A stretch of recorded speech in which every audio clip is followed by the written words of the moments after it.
9 Main Street, Buzzards Bay. And with that, we can take a look at the information that he's provided and his routing slip.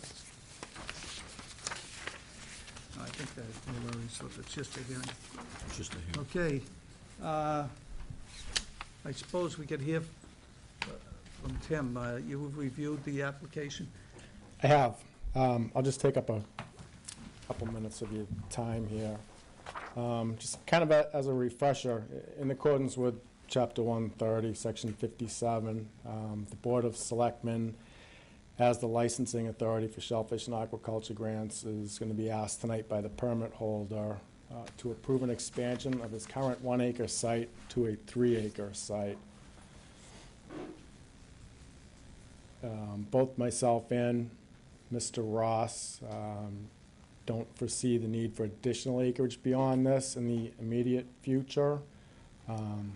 If approved, Mr. Ross will expand into that 2nd acre this year and likely into the 3rd acre as well. Without this expansion, the animals that are currently on the grant and new ones that he will be planting this year won't be able to experience the optimal growth, basically due to overcrowding. The more spread out the oysters are, the better growth you can expect to see. Tonight you'll be briefed by Mr. Ross on the status of his current operation, and if the board has no objection, I would like to use this hearing also as the annual review of the permit that is required in Section 8.18 of our aquaculture regulations.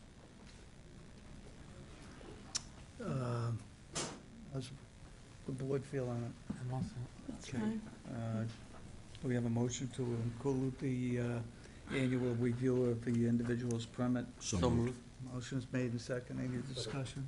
Seeing none, all in favor? Aye. Ayes have it, unanimous. Go ahead. This hearing was advertised in the Bourne Enterprise on April 26th. The permit holder is currently operating on a 2-year permit of the 1-acre site, and as per Section 8.6 of the regulations, the permit holder may apply for more acreage after the site is planted and can demonstrate productivity and the capability to expand, which it certainly has, and I'll let Mr. Ross discuss that with you. Again, as a refresher, Mass General Law, Chapter 130 states that shellfish grants will only be approved by the Division of Marine Fisheries in locations where the grant will not cause an adverse effect to the existing shellfish or any other natural resource. Basically meaning that the area has to be determined by marine fisheries to be unproductive, essentially. And also that grants won't be permitted in areas that the town has propagated within the previous 2 years.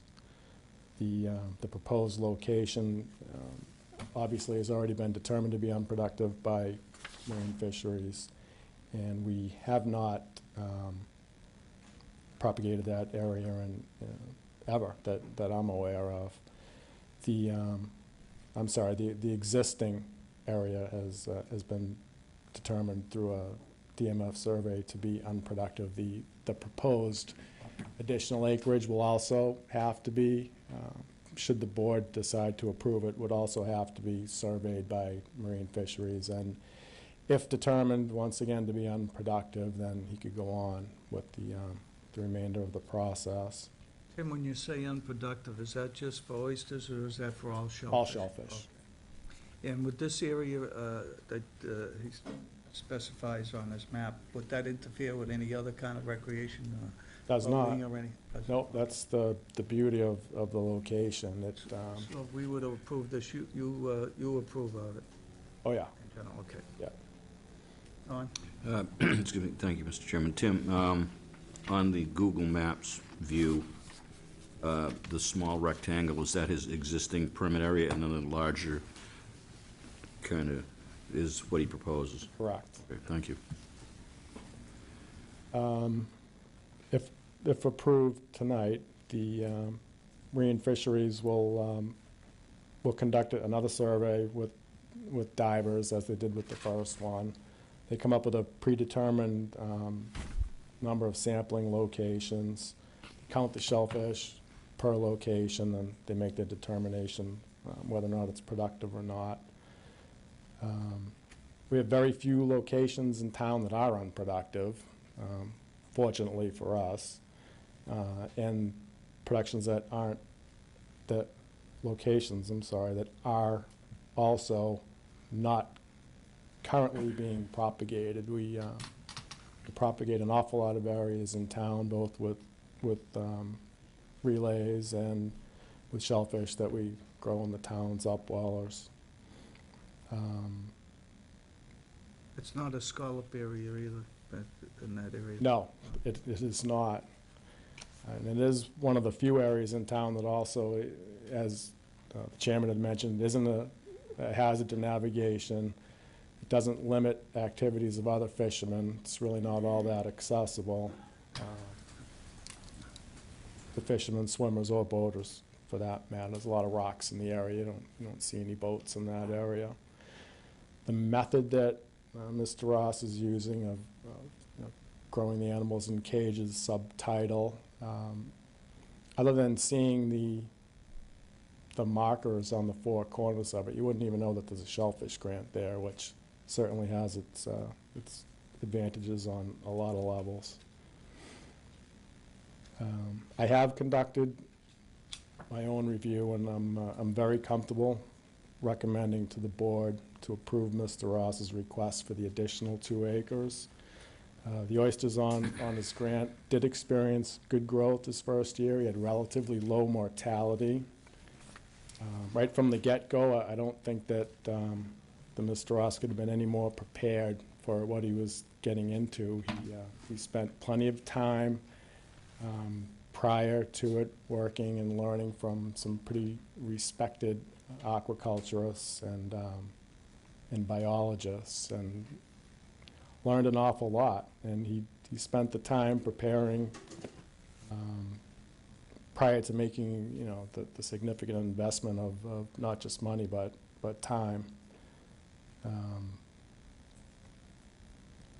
That being said, I think that allowing him to expand would certainly not only be a benefit to the fishery, but there's water quality issues that people would like to see more shellfish grants in areas of town where possible. And we probably couldn't have picked a better person to get his feet wet and born. I haven't had a grant in over 25 years, and so far it's it's something that I can be proud of. Mr. Ross?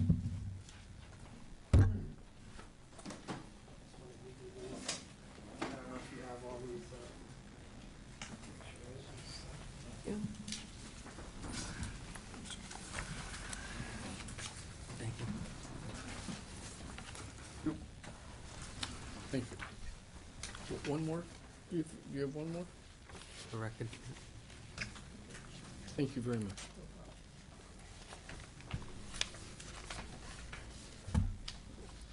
So I won't take up too much time. I think the director pretty much covered all the sort of process, the process questions, and sort of why we started with 1 acre and are now coming back for an expansion.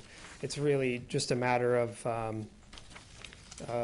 having the appropriate amount of space and giving the oysters the appropriate amount of time to grow to market size. I wish they would grow faster, but they do take 1.5 to 3 years to get to market size. And I would like to be able to plant again this spring and then in the following spring without sort of jamming everything into one small space, which can be harmful to the rate of growth, and the population can be more susceptible to disease.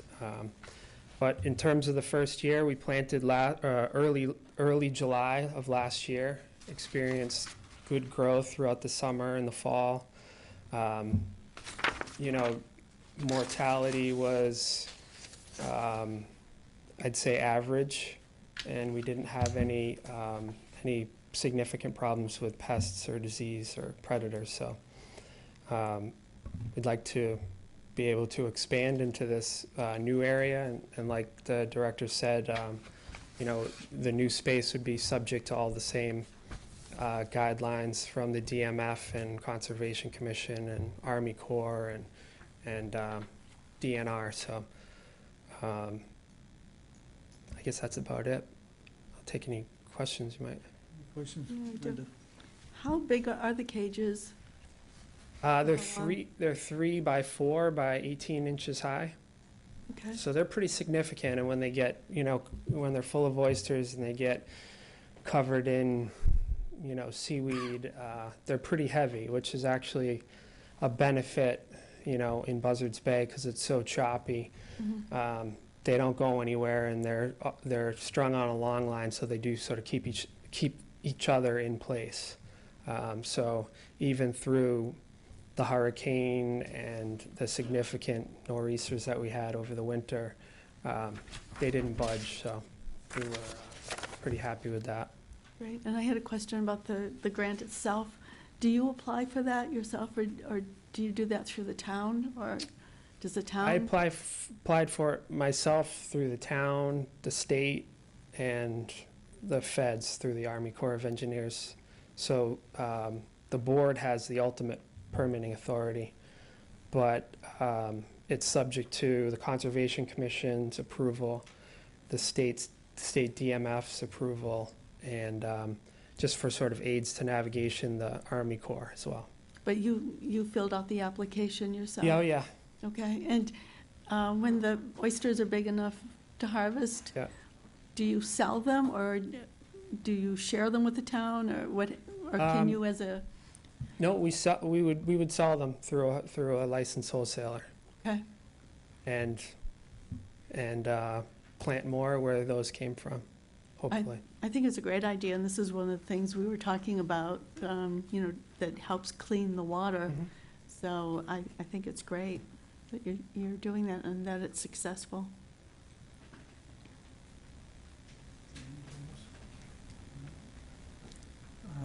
I have a question, Tim.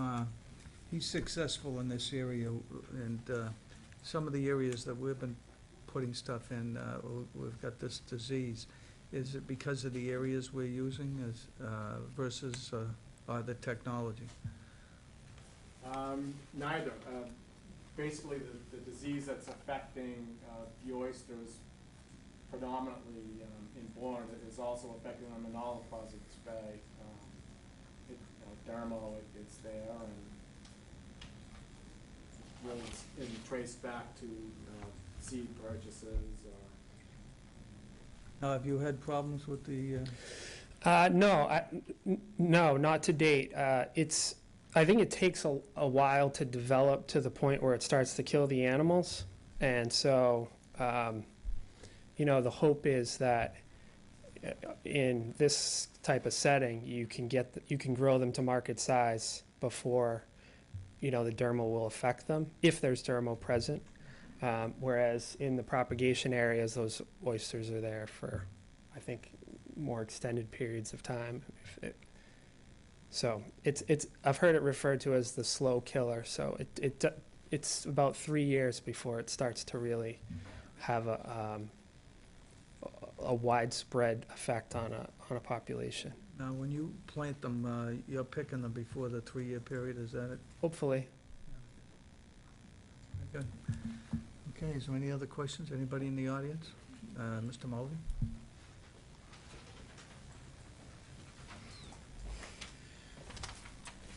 Mr. Ross first appeared, it must be 6 years ago, pretty close to the shore and harbor numerous times when he was first trying to permit this.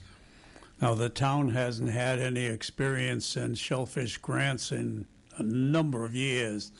The last time it came up, there was a huge furor and public opposition because of the site, and it just didn't fly. Mr. Ross, of course, has chosen outside of Toby Island, which eliminated a good deal of the public opposition. A question for the chair, where this is a public hearing, was it published as a separate public hearing in the press, or is it just because it's on the agenda? It was published in the newspaper, Mr. Mulvey. So it is truly a public Public hearing hearing, because it was published as a separate. And as I say, I rise tonight not to oppose Mr. Ross because I've been impressed with his presentations right from his first application. So it's mostly a precedent setting that I'm asking a lot of questions, because where he has opened the door to aquaculture in the town again, it's important we cover the bases and do it right, because it can become a huge problem, and the public hearing would have been one of the very first questions. I'm not a big fan of aquaculture or giving public lands over to private industry, but as I say, Mr. Ross has done it very well.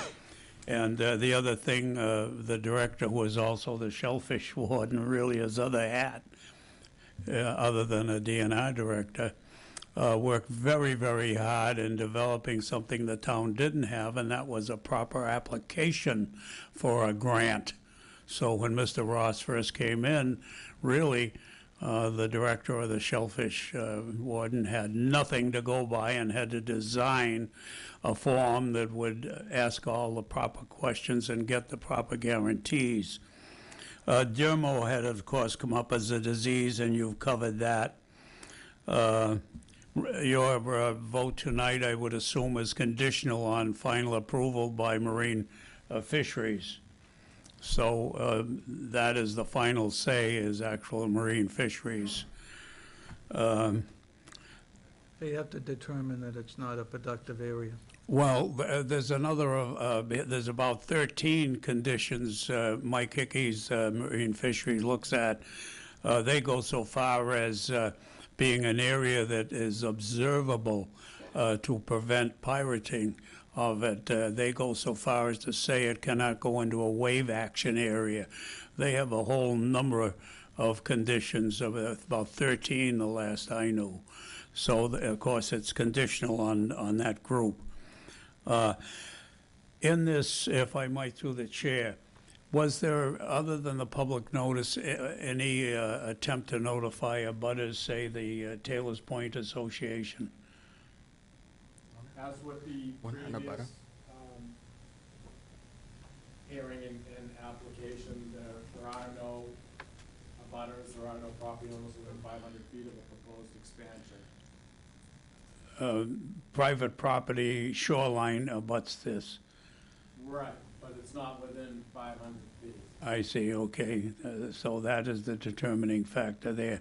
On this increase, does it affect the permitting cost at all, the fee? So the permitting is based on the actual original acreage? Correct. And now that it is expanded, is there an additional fee? Fee is by the acre, and it's $25 per acre as determined by chapter 1. Okay, thank you. And you had already covered the productive area, which would be any of the harvestable shellfish in that area, and you also covered that. Do we have any regs on the book or position on some of the new harvesting regulations on cooling? There's got to be a big issue out on the Cape. Is that included in any of our provisions now? It's currently all being adopted, so. I think, as I say, most of these questions that I've raised tonight have been to prepare perhaps for future grant applications and establishing a precedent. Thank you for the time, Mr. Chairman. Mr. Chairman, I have one more question, if I could. For either one, will you use the word unproductive area? Is that so that you're going to be making these areas productive, and that you're not supposed to be putting them in areas where there already are shellfish? Is that, Yeah, I is mean, there a reason for that, or? That would be considered having an adverse effect on what's already there, by introducing, all kinds of shellfish equipment and propagation gear. to an Okay. area where there already is an existing population. The DMF would consider that to be adverse. Okay, thank you. Entertain a motion? Completely, Motion to Move to Close the public close the testimony. public hearing. Motion to close, second? Second? Motion's made and second. Any discussion? Seeing none, all in favor? Aye. Aye. Mr. Chairman, I would move that we approve the application of Mr. Ross to expand his aquaculture shellfish site within the municipal waters of Bourne, as noted in the prior public hearing. Second. Motion's made and second. Any discussion on that? Seeing none, all in favor? Aye. Ayes have it, it's unanimous. Good luck. Thank you. And what about the review? Do we need to do anything on the review of the total project? I think, Mr. Mullen, do you have any additional comments to add, other than that you were satisfied with the work that has been done by Mr. Ross and the care and integrity in which he's keeping these, this 1 acre that he has right now? Okay. Great.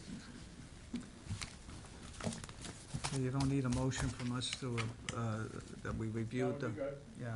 I'll entertain a motion that we reviewed the original site plan that Mr. Ross submitted, and besides the extension, approve of it. I'd move on the recommendation, Mr. Mullen, that the review of the prior site plan was to the satisfaction of the director of the DNR. Second. Motion made and second. Any discussion? Seeing none, all in favor? Aye. Ayes have it, it's unanimous. Thank you. Thank you, Jim. Appointments and licensing. The first one we have is the Scholar Fest, a 3 one-day liquor license. They're waiting for the liquor liability policy, but we can approve subject to